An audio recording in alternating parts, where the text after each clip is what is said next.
ஸ்ரீகிருஷ்ணாய பரபிரம்மணே நமः.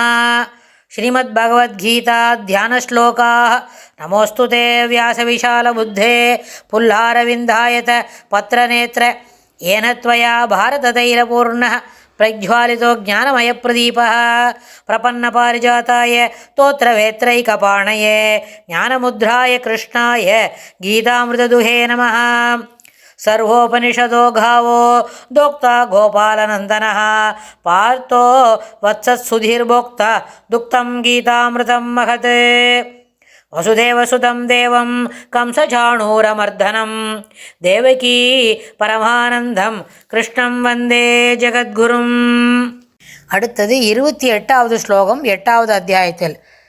வேதேஷு யஜ்ஞேஷு தபஸ்ஸு சைவ தானேஷு யத் புண்ணியபலம் பிரதிஷ்டம் அத்யேதி தத் சர்வமிதம் விதித்வா யோகி பரம் ஸ்தானமுபைதி சாத்யம். வேதேஷு யஜ்ஞேஷு தபஸ்ஸு சைவ தானேஷு யத் புண்ணியபலம் பிரதிஷ்டம் அத்யேதி தத் சர்வமிதம் விதித்வா யோகி பரம் ஸ்தானமுபைதி சாத்யம். இந்த ஸ்லோகத்தில் பெருமாள் என்ன சொல்கிறார்? வேதேஷு வேதம் ஓதுவதிலும், யஜ்ஞேஷு யஜ்ஞங்கள் செய்வதிலும், தபஸ்ஸு தவம் செய்வதிலும், ஏவக அவ்வாறே தானேஷு தானம் செய்வதிலும், எந்த புண்ணிய பலம் கிடைக்குமோ, எந்த நல்ல பலன் கூறப்படுகின்றதோ, பிரதிஷ்டம் கூறப்படுகின்றதோ, தத் சர்வம் அது அனைத்தையும் யோகியானவன் இதை இங்கு கூறியதை அறிந்து அத்யேதி விதித்வா அத்யேதி அறிந்து கொண்டு கடந்து மேலே செல்கிறான். ஆத்யம் அதனாலே ஆதியும் பரம் ஒப்பு உயர்வு அற்றதுமான ஸ்தானமாகிய உபைதி பரபிரம்மம் இருக்கிற இடம் என்னது? ஸ்ரீவைகுண்டம். அங்கே அடைகிறான். ஒரு யோகிக்கு எப்படி யோகம் செய்து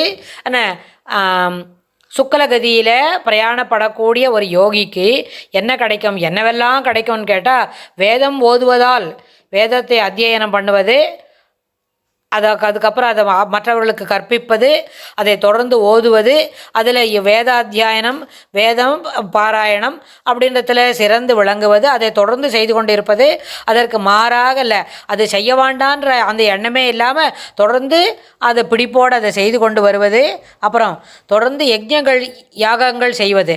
யஜ்ஞங்கள் செய்வதுன்னு சொன்னால் யாருக்காக அஸ்ய எஜமானஸ்ய அப்படின்னு சொல்லி எஜமானனுக்காக செய்து கொடுத்தாலும் சரி, தன்னுடைய உயர்வுக்காக செய்தாலும் சரி அப்படின்னு சொன்னால் யஜ்ஞங்கள் செய்வது, தொடர்ந்து யஜ்ஞங்கள் நிறைய யஜ்ஞங்களை செய்து கொண்டிருந்தாலும்.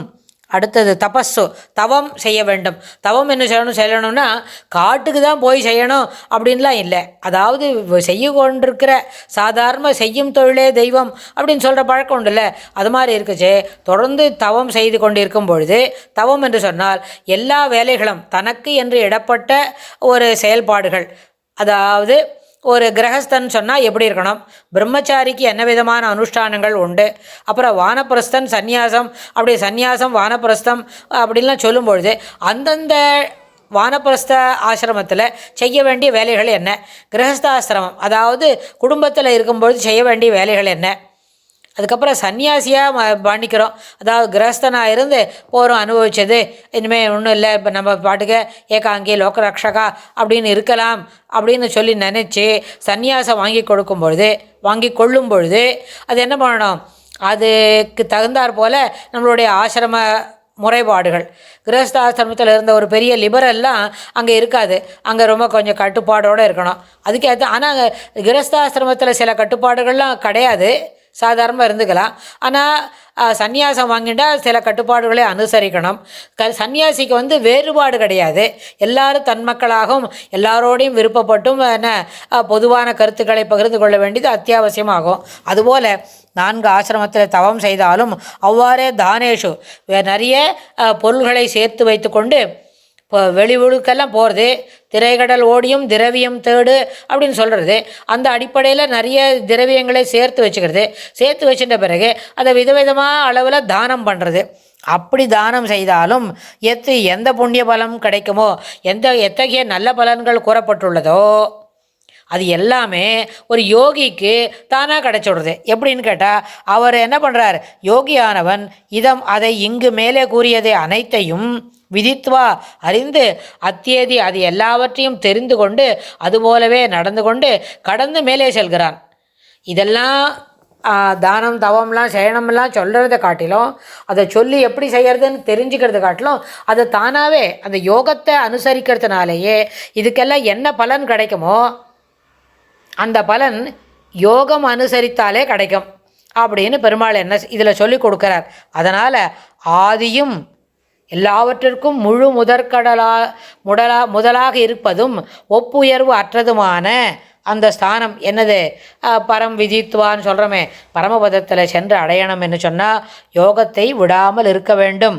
யோகியானவன் மேலே சொல்லப்பட்ட அனைத்தையும் விதித்துவா அறிந்து அத்தியதி மேலே மேலே செல்கிறான்.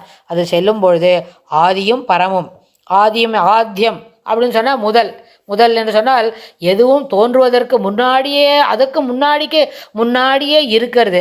அது யார்? ஸ்ரீமன் நாராயணன். சர்வம் விஷ்ணுமயம் ஜெகத் அப்படின்னு சொல்கிறோமே, அதை மனசில் வாங்கிண்டு அதுபோல் யோகத்தை விடாமல் நடத்தி கொண்டு இருக்க வேண்டும். யோகத்தை விடாமல் நடத்தி கொண்டு இருப்பவனுக்கு என்ன கிடைக்கிறது? உயர்வான ஸ்தானங்கள் கிடைக்கிறது அப்படின்னு இந்த ஸ்லோகத்தில் பெருமாள் சொல்லி கொடுக்குறார். அடுத்தது இந்த அத்தியாயத்தோட விஷய சுருக்கம், இதில் பெருமாள் என்ன விவரமாக சொல்லி கொடுக்குறார் அப்படின்றத அந்த குவிட் எசன்ஸை அடுத்த பதிவில் பார்க்கலாம். இதி ஸ்ரீமத் பகவத்கீதாசு உபனிஷத்சு பிரம்ம வித்யாயாம் யோகசாஸ்திரே ஸ்ரீகிருஷ்ணார்ஜுன சம்வாதே அக்ஷர பிரம்மயோகோ நாம அஷ்டமோऽध्यायः. ஸ்ரீகிருஷ்ணாய துப்யம் நமः.